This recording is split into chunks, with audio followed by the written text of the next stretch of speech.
Today I welcome the fashion designer Danielle Liane, who lives her passion in England. We just recently met, but it feels like we've known each other forever. So welcome, Danielle. Thank you, Marlene. Thank you for having me. It's an absolute pleasure to be here. And yes, it does seem like we've known each other for a very long time. So It does. yes, Yeah. but I'm so happy to be here. Most definitely. For listeners who may not know you yet, how would you introduce yourself and your work? I introduce myself as Danielle Liane, and my work, I'm faceted. I have quite a few styles to me, which I love and adore. I have a brand named Danielle Liane, and that is more, how can I say, more feminine brand in a sense as more floaty fabrics and chiffons and stuff like that. And I kind of mix centuries. So I like the 1800s. I love the 1700s. So that's that one side of me. And I have another brand named Planet Ego, which is more edgy, bold, futuristic, and just for, that side of me where I have a love for sci-fi and being bold. So, yes. So what was your path into fashion? Was it something you always knew you wanted to do, or did it come later into your life? That's a good question. I've always loved to sew. So I can say that I've been sewing from about 4 years old. In school, we used to have like these little projects and stuff like that, whether it was cross stitch or making a little felt cushion and stuff like that. So I loved it. Growing up, my mom nurtured my skills in a sense as buying me little knitting needles and little tiny sewing machine and jewelry making kits. And at 18, I went to a college called Claremont School of Tailoring. And I think that was it. I think that's when I knew that I wanted to be like a real fashion designer. I mean, don't get me wrong. I've always liked fashion because I had these two aunties that dressed the best. They had the best clothes, the best everything. Oh, wow. Yes. And watching films and seeing the costumes and stuff. But I wasn't sure. But my mother knew. My mum did know because she nurtured it, but I didn't quite know then. But when I was 18, I guess I discovered that I wanted to be a fashion designer. Yeah. Wow. Your work has been featured in Vogue.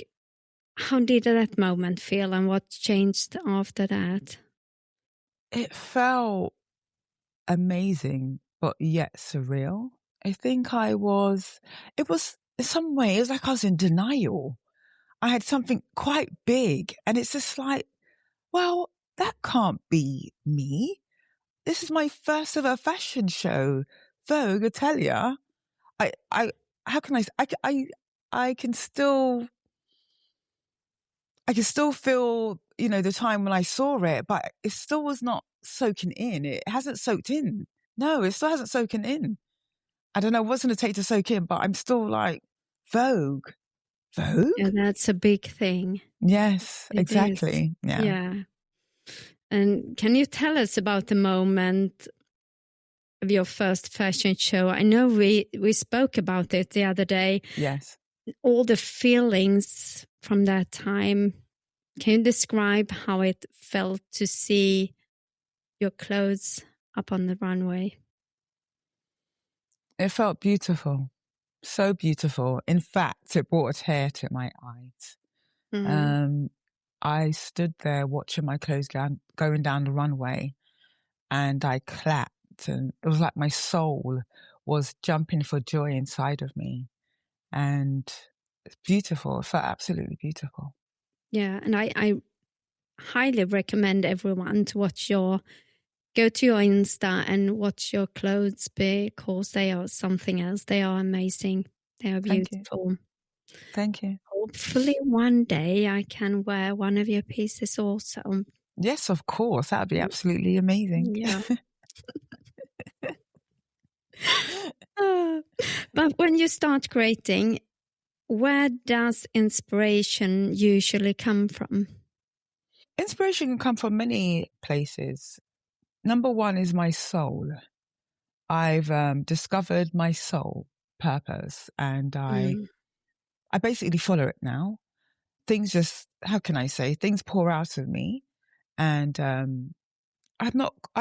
my conscious mind is not quite sure of it, but now I just follow it. But obviously other designers that I love John Galliano, Vivienne Westwood, Daniel Roseberry, and nature and architecture, and all different things that are around us. Even the human body, that's inspiration for me.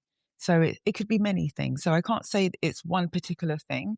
It's many things. Even the sky. So, the sky at night is absolutely beautiful. Even by day, it's absolutely wonderful. So it could be many things. Many things, yes. Yeah, because I've been thinking also like architecture might inspire also clothing, because it's quite similar in a way. Yes. Even if it's like two different materials.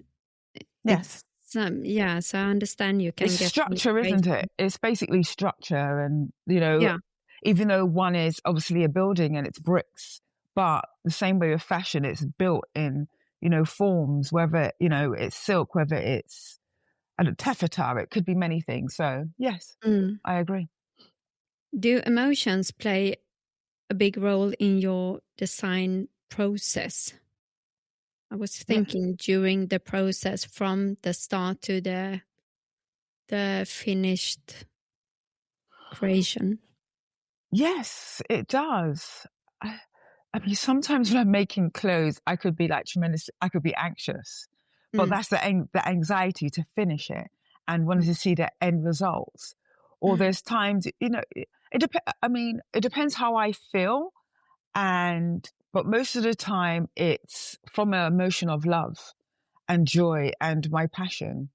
And, when I do things and I'm slightly, how can I say, not angry, maybe a little bit annoyed, then something could be, it will come out obviously different in a sense but I like sometimes when I do have a emotion of maybe sadness.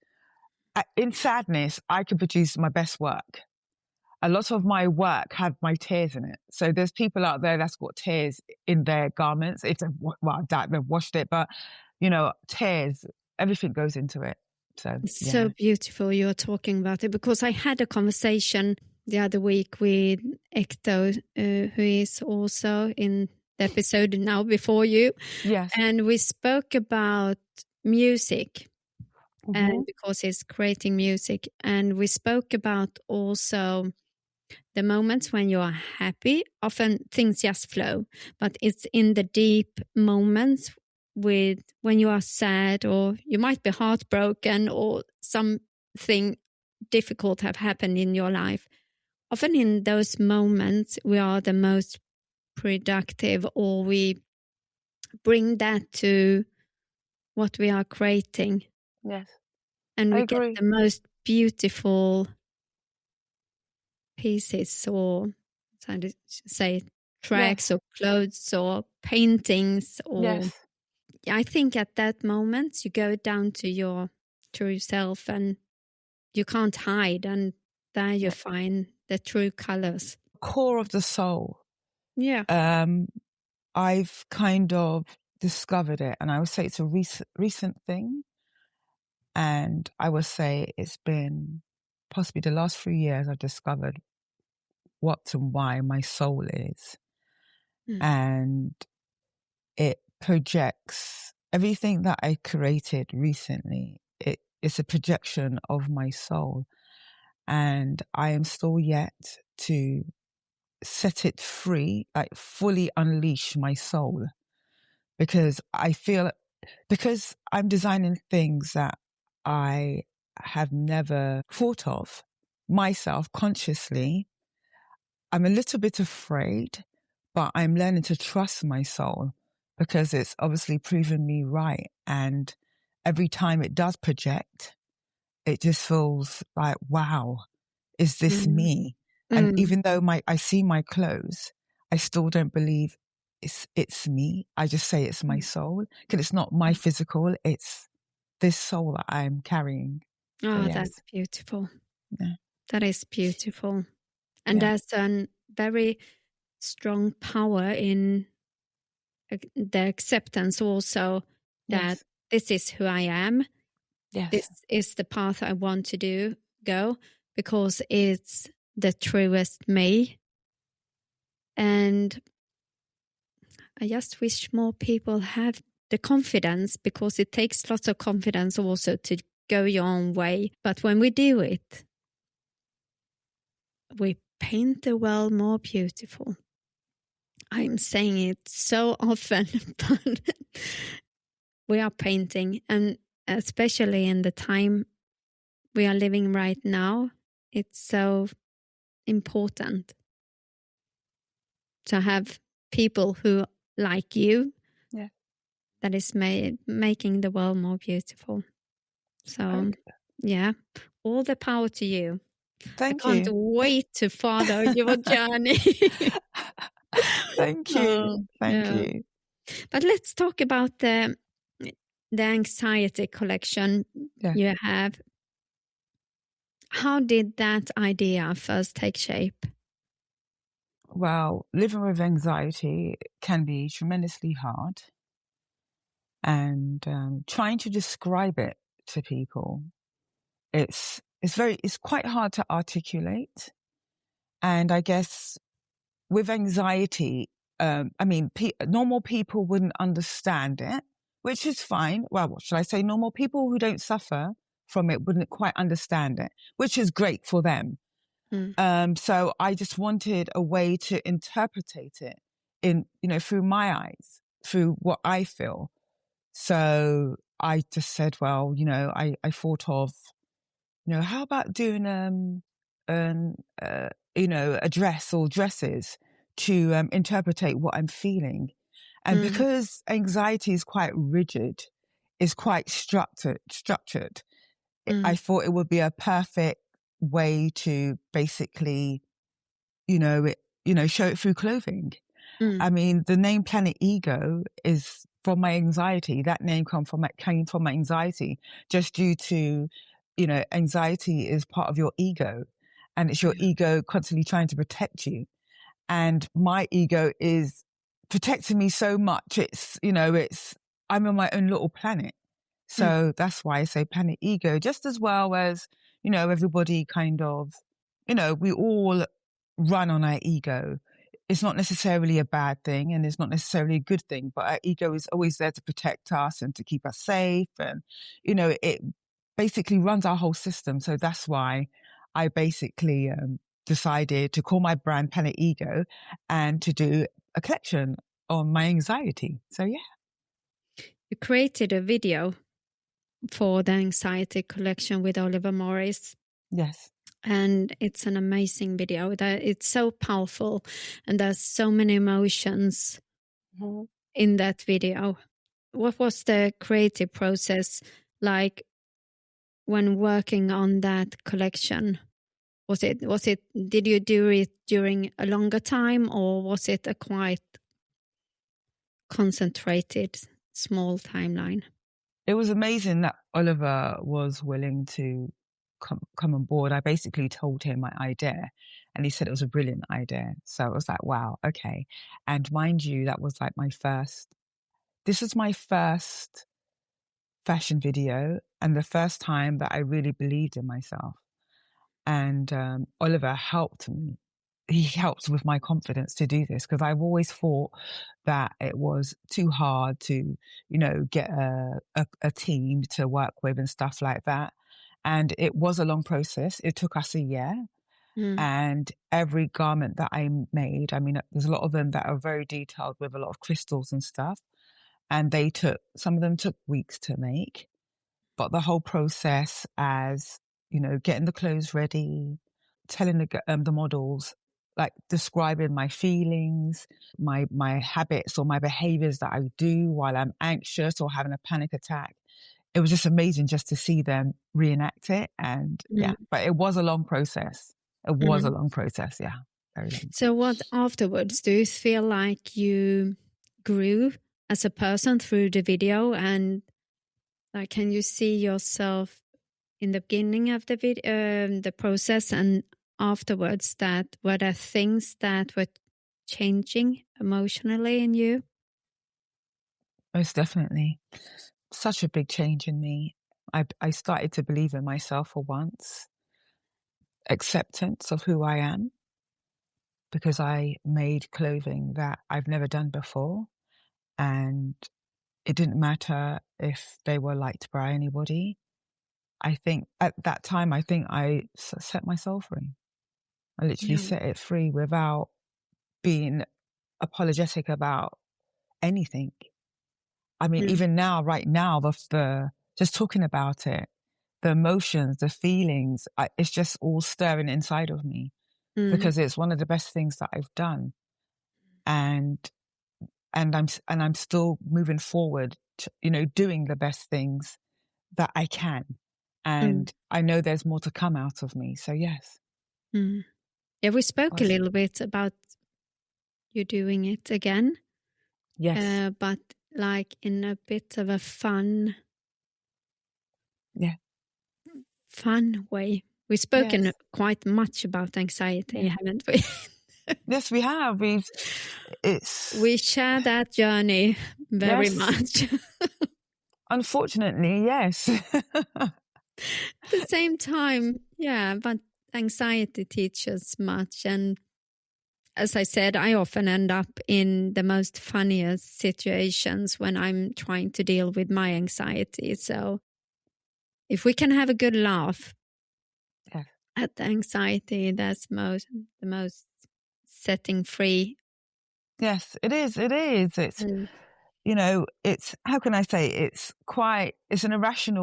very irrational. The thoughts that we get is irrational. And then when you kind of be rational and look at the thought that you just had, you have to laugh. It's so funny. It's just like, really? Am I that special? Like, come on.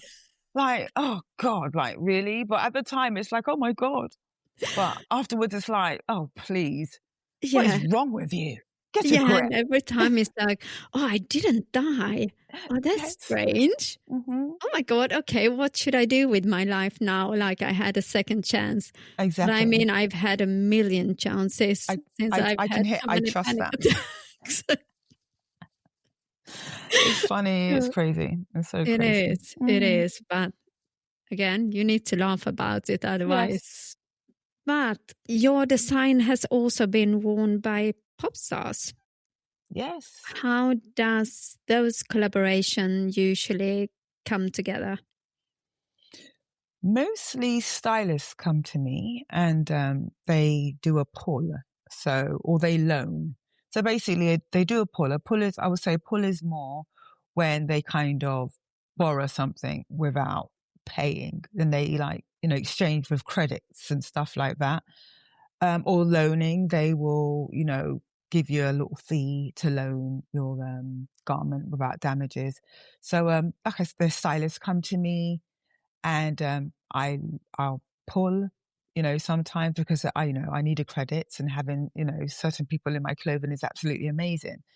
So just mainly through stylists. I know a few people that are artists, like musical artists, and they've just come to me and say, oh, Danielle, could you make me something? Which I'm willing to do, sort of thing, help somebody out, help them look fabulous. So so that's how it comes about. So I'm hoping to get more pulls or more loan from, celebrity stylists. So yes, that'd be absolutely amazing. Yeah. Oh, you will. Just do your thing. They will find you. Your style is very futuristic, as you said before. Where does that aesthetic comes from? It comes from the love of sci-fi films. I've always loved sci-fi. I remember do you remember the old film Dune, the original one? I just, Riddick. So I'll say mostly movies. I love movies. I've always liked the Star Trek. I was a Star Trek fan. I used to sit there and watch it every day, come home after school, sit there, watch Star Trek. And I've always imagined, oh, I would like to wear something like that. And even though some of them, were kind of maybe big or structured, but a lot of them were sexy. I have a thing about sexy clothing. So even the 60s and the 50s, their sci-fi costumes were immaculate, amazing. So Barbarella, that's it. I forgot about her. Barbarella, I was in awe watching that woman. Oh, I was, her boots, I was so mesmerized by Barbarella. Yeah. So that's where it comes from. Yeah. Yeah, you often work with body plate crop. Can you explain what that is for the listener? Because that also, with the background now, you told us the story behind this. Then you can see it in the body plate crops. Just explain what it is.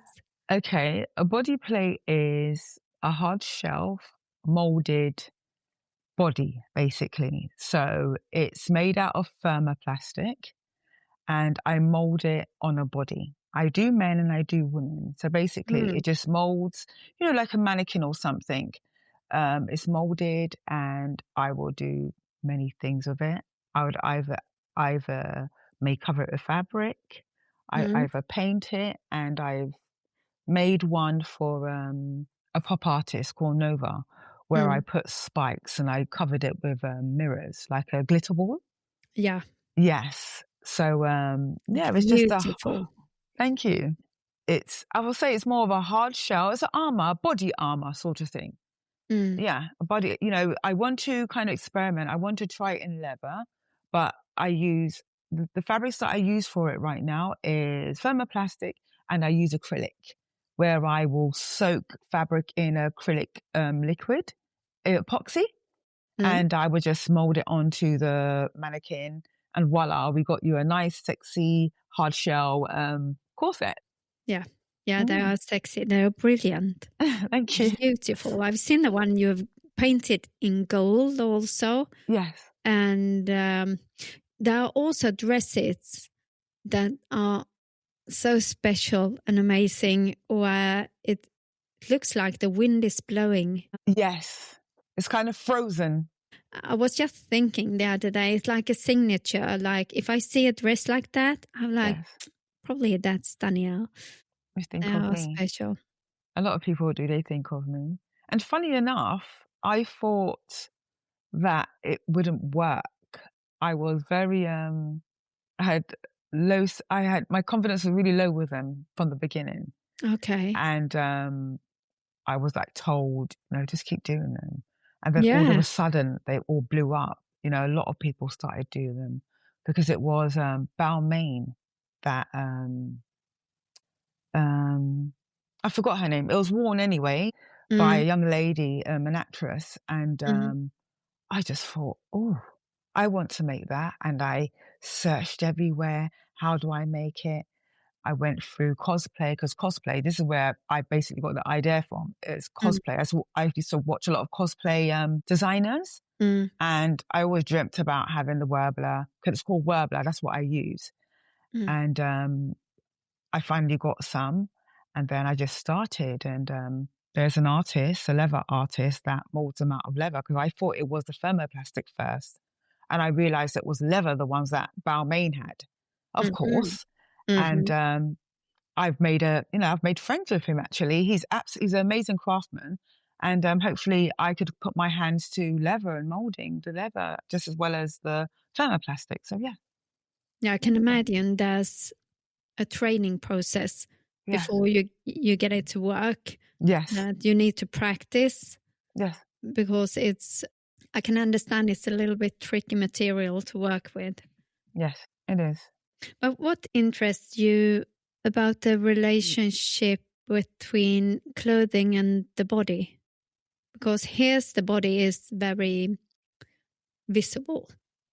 Yes. When you're working with those materials. So what is your relationship between those two, the clothing and the body? Well, number one, I think the human body is an amazing structure. It's absolutely beautiful. I think women, I'm not going to be sexist here, but women's bodies are beautiful. They are. They really are. And they comes in all different shapes. Yes. And there are so many curves and so many shapes. Yes. I'm sorry, men. Your bodies are beautiful also. Yes, they are beautiful, but not like a woman's body. Sorry. No, the women's body is beautiful. We are stunning. Yes.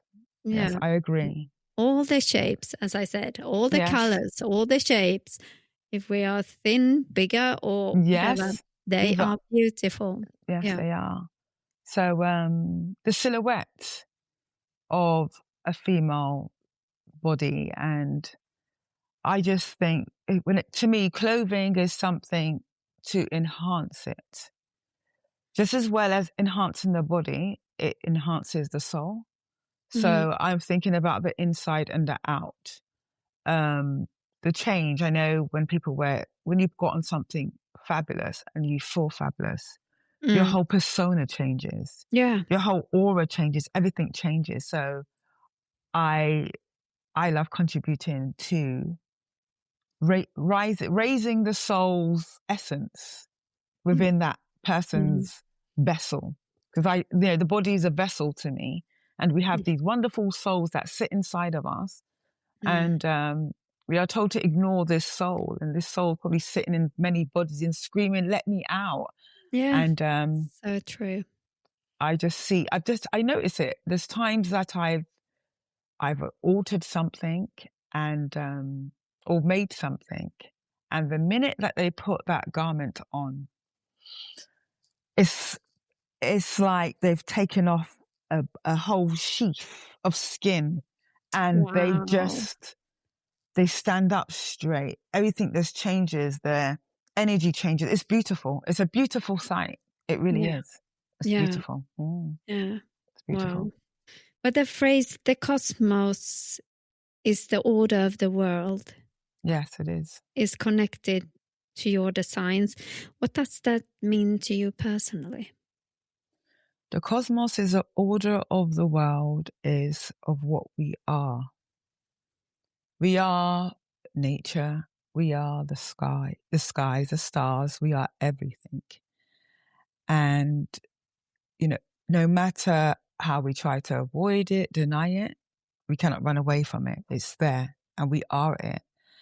And when it comes to my clothing, I want to interpret the cosmos in my clothing.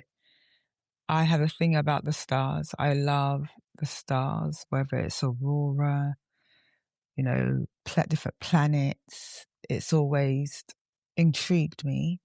And if I can interpretate, some of those elements into my clothing, and that is a cosmos, and, whether it's plants, trees, I want to basically interpret my vision of it into my clothing. Do you see fashion as something spiritual or philosophical? Both. Both. Like I said to you, it's my soul's calling. I was born to do this. No matter how much I deny, I was born to do this. And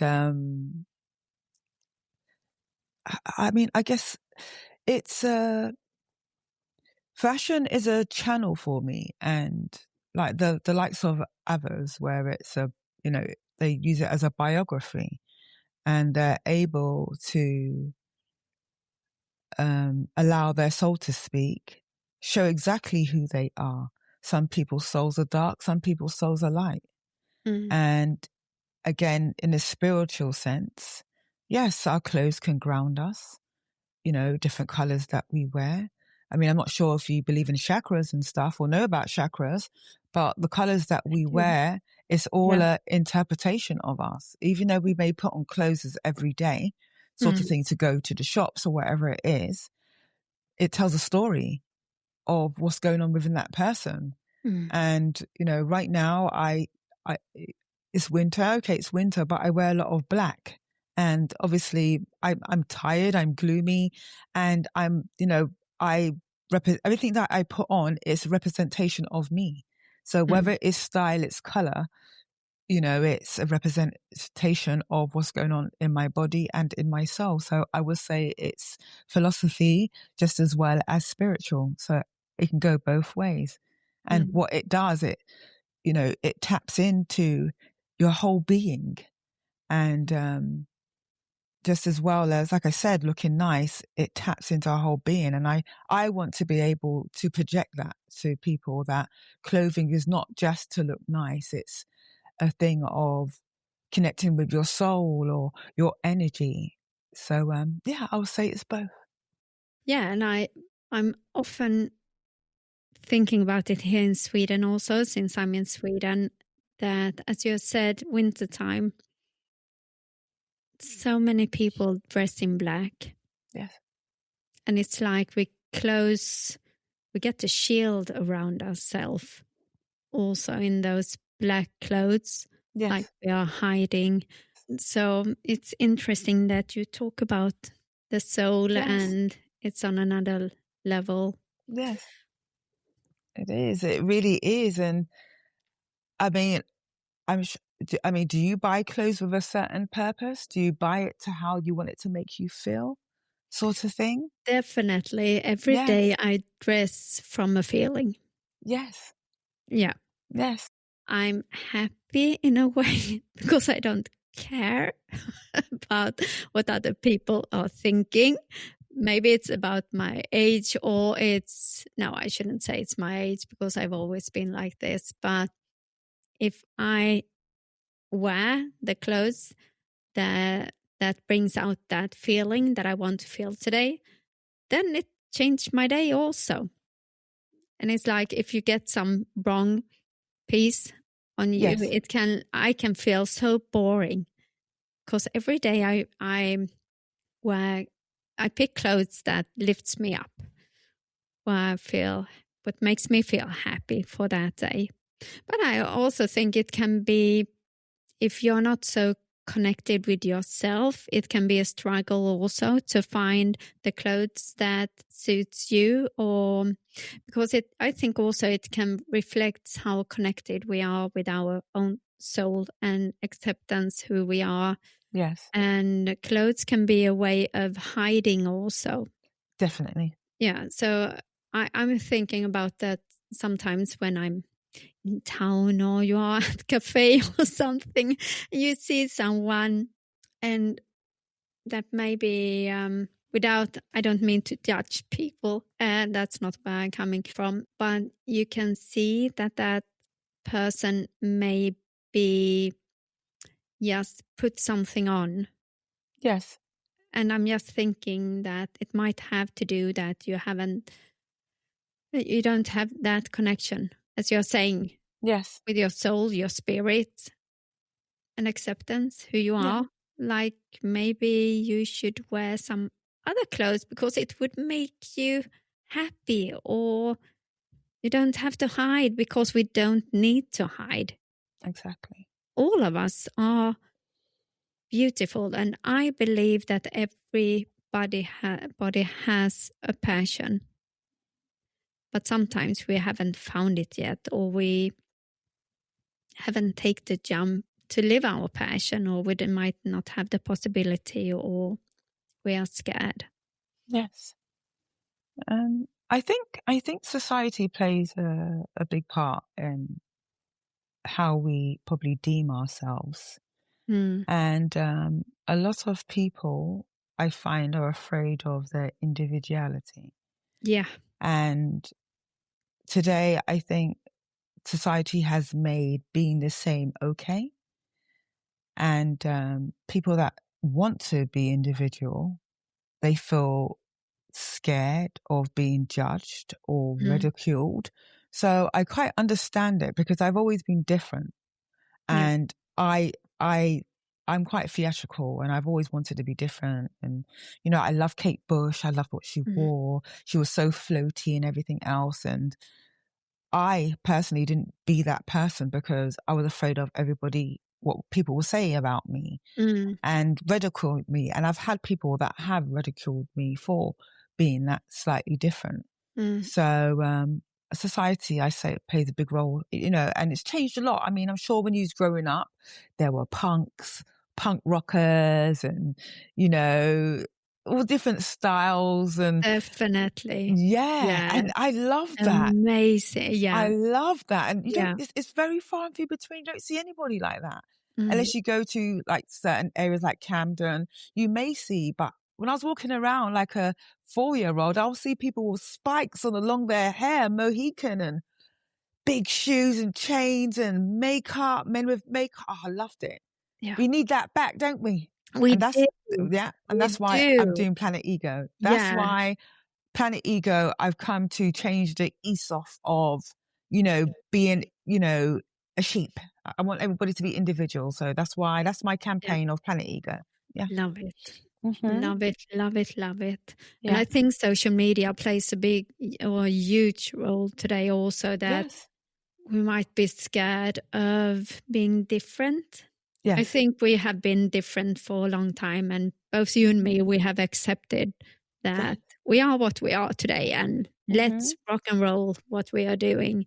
Yes. But I think for the younger generation, it might be, I shouldn't say the younger only. I think people in, my age also, that it can be tricky to, because you scroll every day in social media and they are telling us how to be, how to act, to be happy. We can't be sad. And if we are sad, for God's sake, don't post it because we need to be happy. And then I think it can be difficult to orientate who we are as a person, because we are like shown this every day, how we should be. I agree. Yeah, it's good. You're showing the world we can be individuals. Yes. And with that, I know every Friday you have a host live show called The Pink Room. How did that idea come to life? And I've seen you on TikTok, because the Pink Room is on TikTok every Friday between, in Sweden, 9 and 10, in UK, 8 and 9. And it's a live show and it's amazing. So all of you need to watch this show. But how did that idea come to life? Well, I was being one of those TikToking people and scrolling as we do.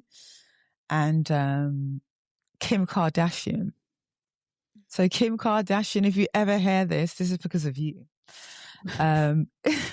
Kim did a Kimsmas. And she did a show on the 3rd of December. So she did a Christmas show. It reminded me of a 70s QVC show, and it was for her Skims. And she had her sister, her mom, and Snoop Dogg and people sitting down. Absolutely wonderful. They looked amazing. I just loved it. And it's like this bell went off in my head. Literally, like, no, it wasn't even a bell. It was a fire alarm, like a huge one. And I was like, oh, I can do this. I can do my own little show. Obviously, I don't have the, the production that she has, but I just thought, Kim, that was a genius idea to do something like that on TikTok.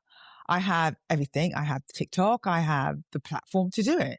Yeah. So I just got the bits and bobs I needed. And I said, I need to jump on this before anybody else does, sort of thing. Because I think people kind of dismissed it. Oh, it's Kim Kardashian, whatever, blah, blah, blah. And no, I looked at it as a business idea, a great strategy. And and I started on the 1st of January, and it's one of the best things that I've done so far in my career. Yeah, but those who doesn't know about Pink Room, because I want everyone to go on Friday evening and watch the Pink Room, because it's so much fun, and there are so many things going on. So what usually happens during a Pink Room live session? Well, what usually happens, how can I say?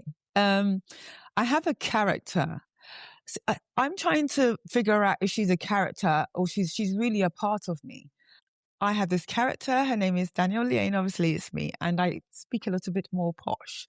And I'd be like, good day, darlings. And how are you today? And I'll sit there with you looking absolutely fabulous. And I feel so jolly while I'm doing this. And it's brand new. And so far, I've added in prizes. And last Friday, I added a game called Name That Tune, which you got last week. So I'm going to basically just grow this platform. It's going to be an umbrella to my brands. I want to do my own QVC shopping show one day. I want to have guests, like, who come and sit down and talk with me. I want it to be like a old 80s, 70s chat show, stroke game show, stroke QVC. So I just want to just promote my brand underneath it and people to get to know me and see how wonderful I am. So yeah, you are brilliant. The Thank character, you. it's I felt so happy afterwards.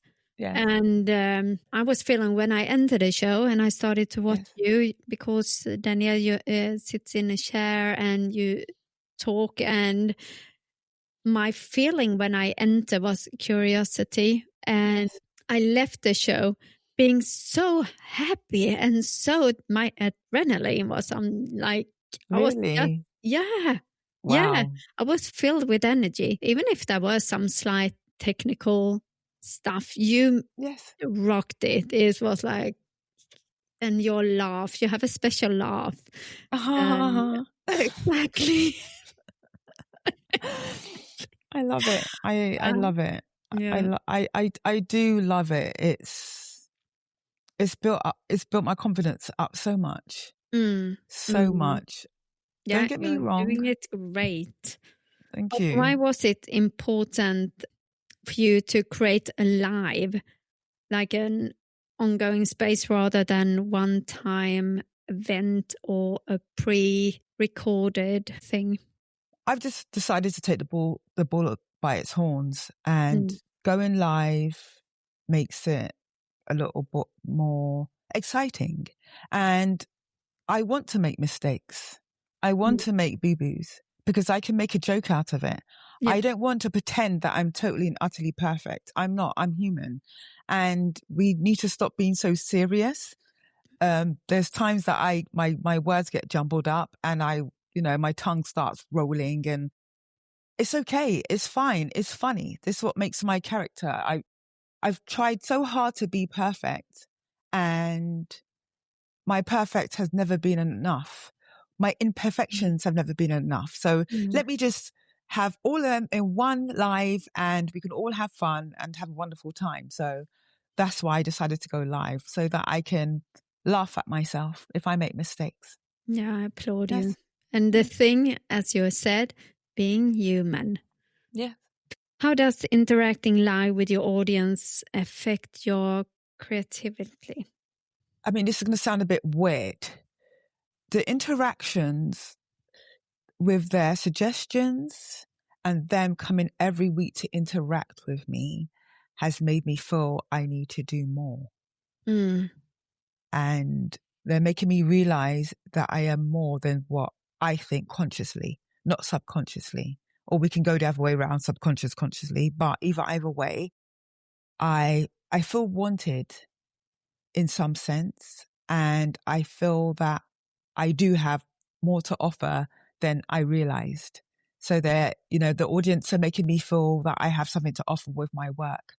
And if it's not my work, it's the way I talk, or if it's not that, it's my hair. I have something to offer in a good sense that I can make people happy. Yeah.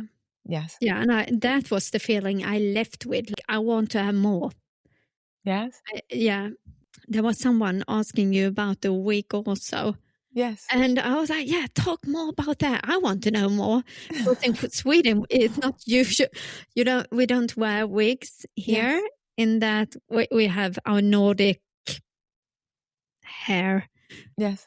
But and you start to talk about that. Yeah, tell me more. And there was competition. Yeah, I want to be in that competition. Bring Yes. me on. We want more of the pink room. Yes. But what kind of community are you trying to build through the pink room? I'm trying to build a community of free thinkers, brave people that are willing to be courageous, no matter how scary it is. As we know how scared we are sometimes, suffering from anxiety. Yeah. But yeah, brave people and free thinkers. Yeah. Yes, I like free thinking people because they're not easily led. And just people that want to be themselves. Yeah. We all have a mission here. We all have a mission. We do. And I think also often people try to put you in a box. Go this way. I had that discussion also with Mif Ekto. Yes. That you can have those people who is trying to lead you, as you're saying. Yes. But when you go your own way, I think you find your true self. Yes. Yes. So much easier because you will end up in your true self. Yes. But if people are trying to put you in a box, it just takes longer time. But I think in the end you will get there. But yes. I've been in a box for a very, very long time.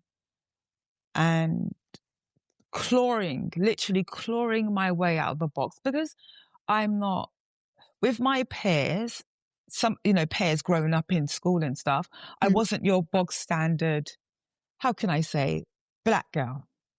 So I was that, young black girl that went ballet, theatre schools.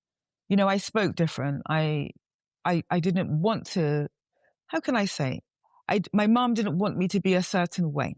She wanted me to be able to get on with everybody. She wanted me to be able to blend in different rooms, whether to speak the language, the tongue, or just basically my vocabulary. She wanted me to have a great vocabulary.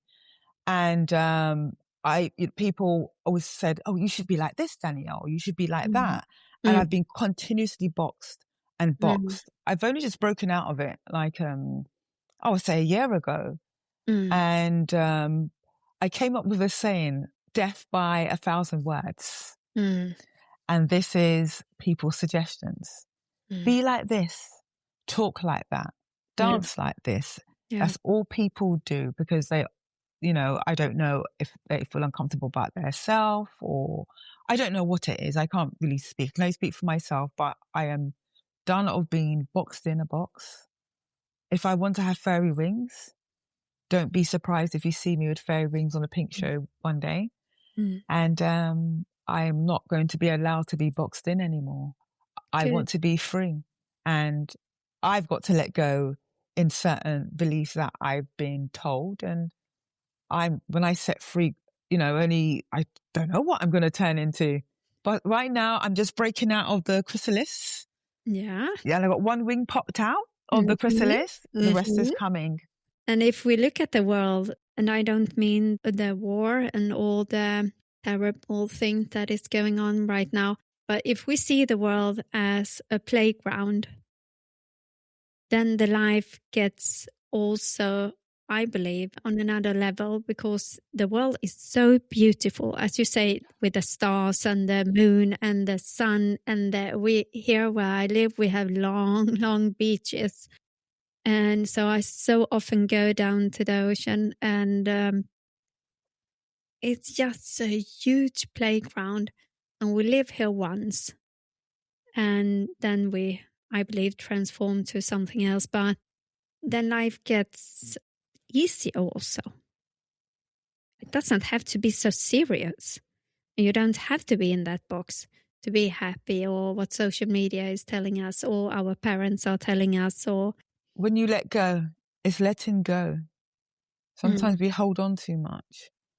And I think just letting go is one of the hardest things to do.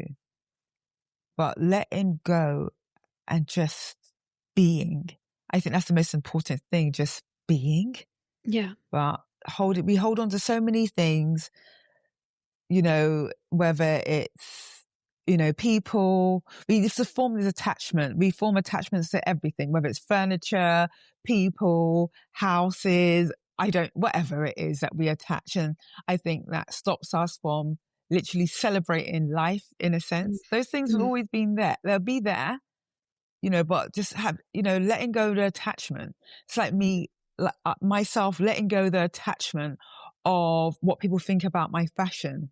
I've, like you said, like we spoke earlier, I got into Vogue, I've got into other magazines, all these things. And I wasn't allowed to celebrate them because I always worried about what people thought about them. It doesn't matter what they think. No. It matters what I think. And I've done some great stuff. I have some amazing achievements. And this is that's something that I should attach myself to, because that's something of what my soul has projected. And it's something it's me. So, yeah. And I'm happy you are doing it, because I have the opportunity also to watch and see who you are. Yes. Otherwise, you would be hiding it. And yes. I'm so happy that I have, as I said, with the playground, your dresses, they are part of it. Yeah. If you wouldn't follow your passion or let them out there, then I wouldn't be able either to watch them and hopefully wear them someday. Yes. So I'm like in an thank you for doing this. Thank my soul. I say thank you, soul. Thank you, soul. Yeah. Thank you. Yeah. So what have been your biggest challenge in your career so far? Believing in myself. Just belief. That's my biggest challenge. I'm still working on it right now. But that's my hardest challenge. Support has been a challenge as well. But I've gotten past that now. I think the main thing is believing in yourself. I think as a creative, not even just a creative, anything that you want to pursue, I think belief is the most important thing. Believe in yourself. So I think I would advise everybody to try and have belief as much as you can. Even if you tell yourself, I'm great, I am wonderful, I am all these things, until you get into that subconscious mind and believe it. Because I think that is the main thing that could be a joy killer or something that won't allow you to pursue your dreams. And I think also with a belief, that's an opportunity when you believe in yourself to be a role model, if it's for your kids or if it's for maybe someone else that is thinking and wishing and hoping to live their passion, that if Danielle can do it, maybe I can do it. Look, trust me when I say, whoever's listened to this today, any other day, I've lived with anxiety for 14 years. And every day has been a day that I'm going to die today. I'm going to die today. But I pushed and I've pushed. Yeah. And I've pushed regardless. So whether you want to call me a functioning, person that has anxiety, this is me. And there's days that I don't want to get up. There's days that I don't want to do anything, but I still push every day. Whether it's the smallest thing as me just sewing a side seam or making a little tiny top, just keep going and keep going. I just think, don't be too hard on yourself, because not every day that you have that energy, but just keep going. And so far I've done pretty much well. I mean, I'm here with and I think as people with anxiety, we are actually the strongest people, because we are thinking about, as you said, you have thoughts that you're going to die every day. I have a problem with traveling, for example, but I'm getting there. I'm pushing myself. People who go through anxiety has to be very strong, because our mind is playing games with ourselves we get triggered in different situations, but we survive, and it needs strength to push through those things we are scared of. I agree. I think, like you said, every day is a thing. Oh, like I've said as well, that you think you're going to die, and it's like, oh wow, I'm still here. I even think the funny thing happens to me when I do something great, like the Pink Room, for instance, and my anxiety comes in and says, "Oh, you're going to die. You're not going to make it by Friday to do it." And it's like I'm grasping at everything, this pretend rope to hold on that I've got to make it to Friday, or I've got to make this fashion show, or I've got to make this outfit for such and such. I can't die yet, please. I can't die. So all these things that come through your mind sort of thing. But I'm proud. I'm proud of myself. I'm really proud of myself. All the things that I've done. Last year, I got into, no, it wasn't last year. It was the year before. 2024, I got 3 front covers of a French magazine, American magazine, and it was an amazing thing. And what else have I done? I've got to look back. Theatre. I done some costumes for theatre. I made a corset and petticoats. It was of a 1800, like a Victorian time theatre show. And just like, wow, you've done all of this through your anxiety. And I'm like, yeah. So why do I sit there, listen out for it? I listen like, oh, where is it today? It's like, I can't hear it, or I check my body. Where's the pain? Sort of thing. But yet I've still carried on. So I've got to tell myself I'm tremendously brave. You're brave. You are brave as well, because we do these things. We still get on with life. So we are very brave. Yeah, we do. And strong. Very strong. Very strong. Yeah, because you need to be strong to be able to have panic attacks. Oh, yes. And then go through them. You come out of on the other side. Yes. Today I'm laughing much about my anxiety because, as I said, often when I'm going to do something, I end up in the most weird or funniest situations, and I have a good laugh. Exactly. But I'm thinking also, Jesus Christ, it takes lots of strength to go through a panic attack. So yeah, but you know it's ridiculous. That's why you have to laugh. Exactly. Yeah. Who knows? We might end up something, you and me, doing something together. Yes, we will. So we can have a laugh with We sure will, for sure. Yeah. But what keeps you motivated when things feel uncertain or overwhelming? Life. Life. The minute that I stop, the minute that I'm too stationary, it can lead into a depression. And that is because my soul needs to regurgitate creativity.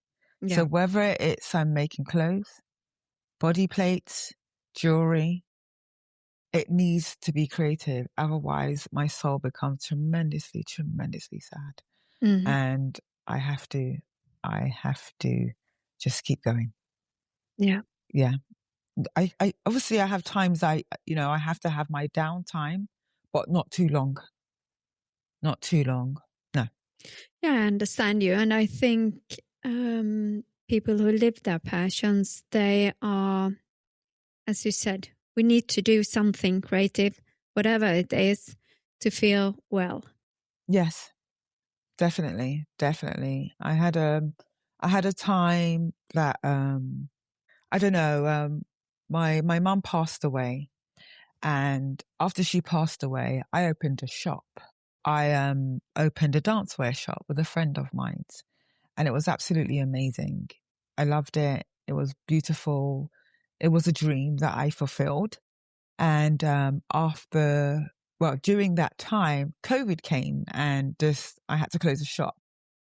And then our auntie died. like a year after my Oh, mum died. So that was more of a shock. I mean, just knowing that my mum died and still cracked on sort of thing, getting things done. And then, like I said, COVID came. I made masks to kind of keep the creative flow. And then all of a sudden, I was like in bed. Oh, I can stay in bed a little bit longer. I can stay a little bit longer. And then it turned into weeks and weeks and months. And I wanted to sew and I couldn't. And my soul cried. It cried. It was awful, awful. And after that, going through that, and that's past, I realized that I can't lie there for too long. Yes, I need time for grief and stuff, wherever, grieving my mom and whatever, but I can't stay stationary for too long. Otherwise, my soul becomes tremendously sad. So I have to keep it going just to keep it active and allowing it to regurgitate. And I keep using this word regurgitate. I know it sounds a bit of a weird word to use, but that's what it does. My soul sleeps, breathes creativity. Yeah. That's what I am. That's what I am. I am light. I am beauty. I am creativity. And I am all these things. And I have to project it to the world. Yes. And good for us. Yes. That you are. Yes. I agree. But if you look ahead, what excites you most about the future and your work? That's a good question. What excites me? To know that I'm able to leave a legacy of my work behind. That's what I'm striving to do. I want to leave a legacy. Good. That's what I want. I want to be remembered when I'm gone. Good.